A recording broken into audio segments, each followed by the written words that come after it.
In the sheltered reaches of the nano reef, life appears to move at a different pace.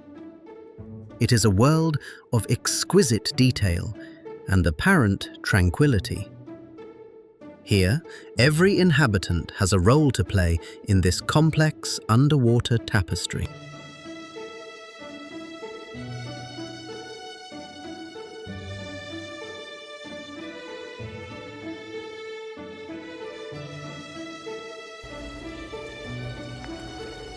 But to truly understand the reef, one must look closer. For even in this paradise, there is a shadow. Time-lapse photography reveals a startling truth. This lobophilia is not at rest. It is in distress. A rhythmic, violent flinching. Something is irritating the coral's delicate tissues. Something hidden deep within its very skeleton. From the shadows of the skeletal wall, the Dorvilleid emerges. It does not wait for crumbs. The coral has captured a fragment of food, slowly drawing it toward its central mouth. It is a vital meal, necessary for the colony's survival. And here, we witness the ultimate act of piracy. Watch as it uses those serrated mandibles to physically lock onto the meal. It is actually trying to dislodge the food directly from the mouth of the coral. A moment of calculated, microscopic theft.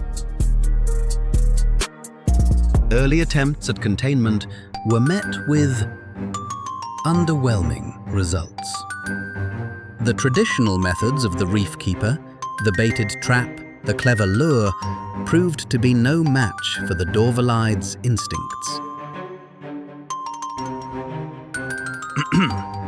A simple feeding pipette is used to blow currents of air and water at the invaders, hoping to discourage their presence, to nudge them back into the shadows. But the Dorvilleids are not so easily intimidated. In fact, they are emboldened. Watch as they emerge, hardened and defiant. They do not flee. Instead, they demonstrate a chilling tactical awareness. It became clear. This was not a nuisance to be managed. It was an occupation. To defeat an enemy that refuses to be trapped, one must first understand the mechanical brutality of its design.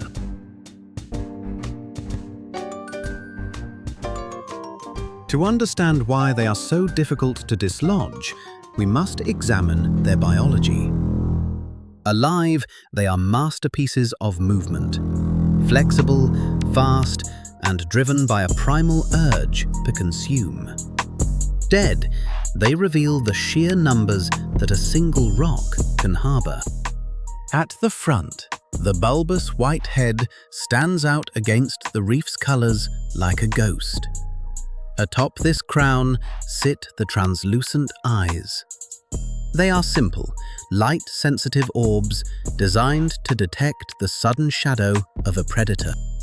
Propelling this engine of consumption are rows of tiny, rhythmic feet, the parapodia. Each one is tipped with microscopic bristles that find purchase on the smoothest coral skeleton. They don't just crawl, they grip, allowing the worm to anchor itself against the strongest currents. These worms burrow into microscopic holes in coral skeletons and rocks and anchor in, never fully extending out of the burrow. Allowing for immediate retraction, they will never abandon their burrow for food and use the gravel or sand as a highway at night. As we move along the length of the creature, its true complexity is revealed. The body is a masterclass in segmentation, dozens of individual rings, each granting the worm a terrifying fluidity. It can compress itself into the tightest crevice or stretch out like a coiled spring to reach a distant meal.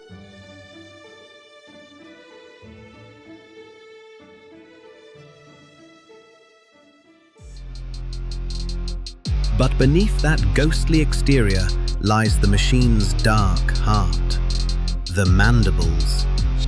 These are not made of flesh, but of hardened chitin, black, serrated, and relentless.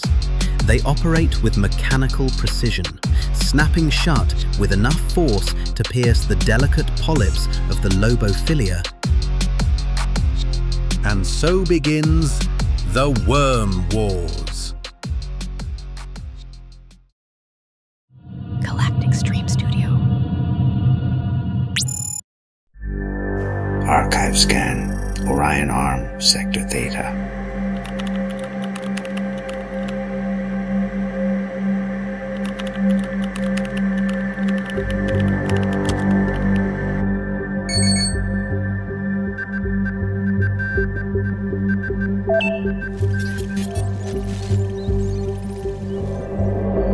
Galactic Stream.